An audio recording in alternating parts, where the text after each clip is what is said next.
scary as it should have been the first time I got on stage in public. And it wasn't with the new kids. It was at an outdoor show being put on by the Neighborhood Children's Theater of Boston in the back of a church parking lot on the top of a flatbed rusted truck in the humid summer of 1979. See, I didn't have to ask what I wanted to be when I grew up. When I was 6 years old, I was already there. I'd do anything for you, dear. Anything for you. Mean everything to me. Was that good? Let's just say I wasn't ready for Star Search. But I loved it. And to make it even safer up here the first time, I got to sing a song with my sister Carol, the McIntyres, age 6 and 16, playing the Streetwise Nancy and the Orphan Oliver from Oliver. I know that I'd go anywhere for your smile, anywhere for your smile, everywhere I see. And I meant it because, you know, I didn't realize it at the time, but this was my family's way of saying I love you. And I'm getting verklempt again already. And yeah, I would have done anything for my sister. Pretty much, sort of. Would you climb the hill? Anything. Catch a daffodil? Anything. Leave me all your will? Anything. Even fight my bill? What? Fisticuffs. I risk everything for one kiss. Anything. Oh, I do anything, anything for you.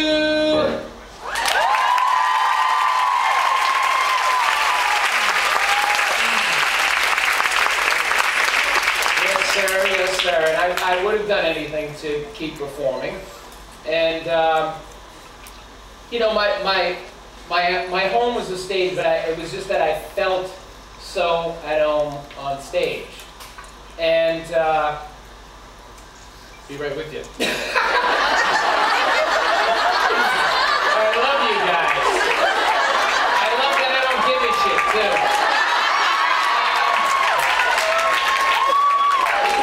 My director is so proud of me right now.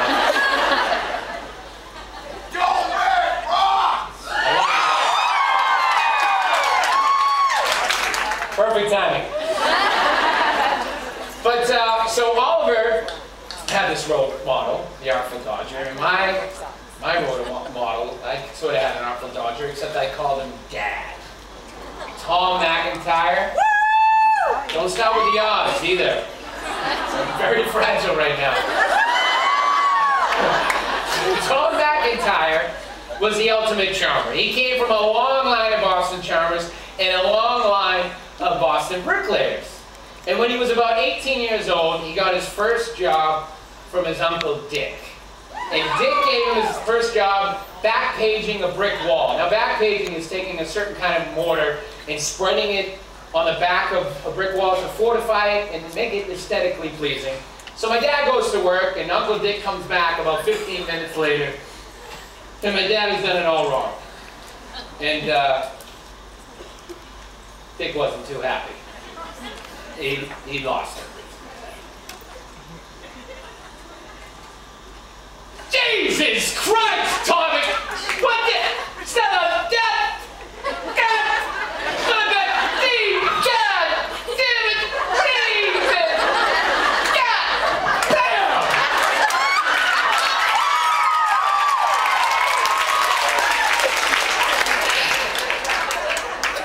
He had a temper. All my McIntyres have tempers.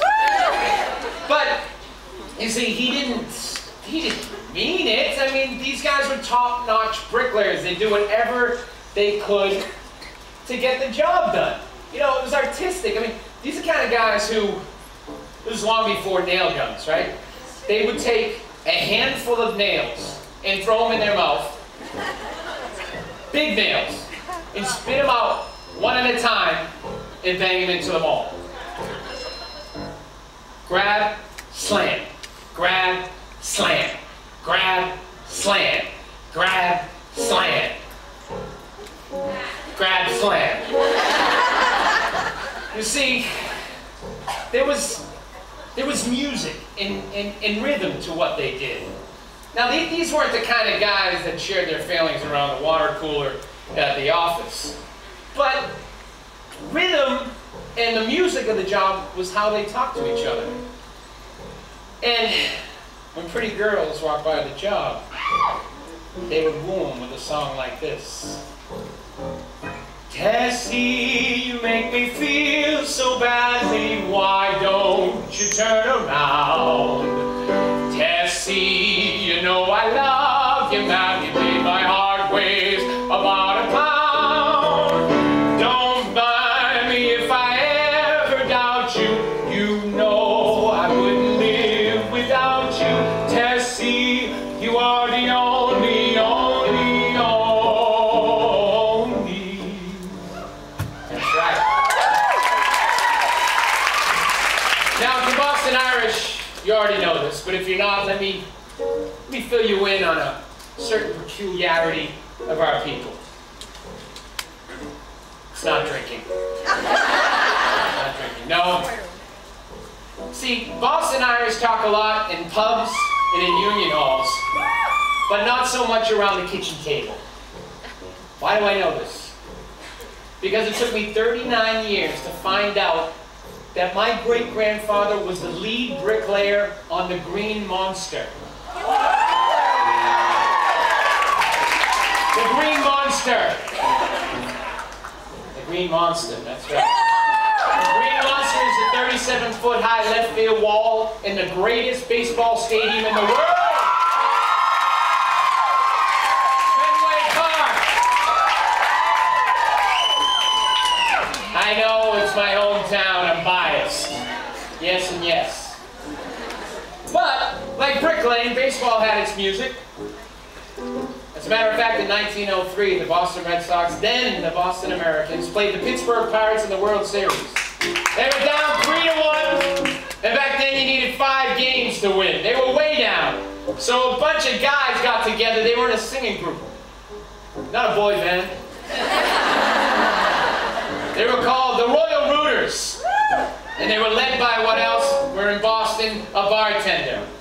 And they changed the words to that song, Tessie, to rattle the Pittsburgh Pirates and get into the head of their lead hitter, the great Honus Wagner. Oh, it's about you look so badly, strike 3 and sit you down. Beantown, I've had enough of when you take the next train, get out of town. Go find another team to play for. Pittsburgh, it's just the Pits, and then more Honus. You are a bony, bony, bony.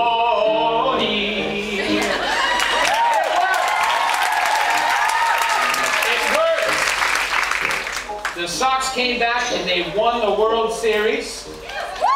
And they won 4 or 5 again until 1918.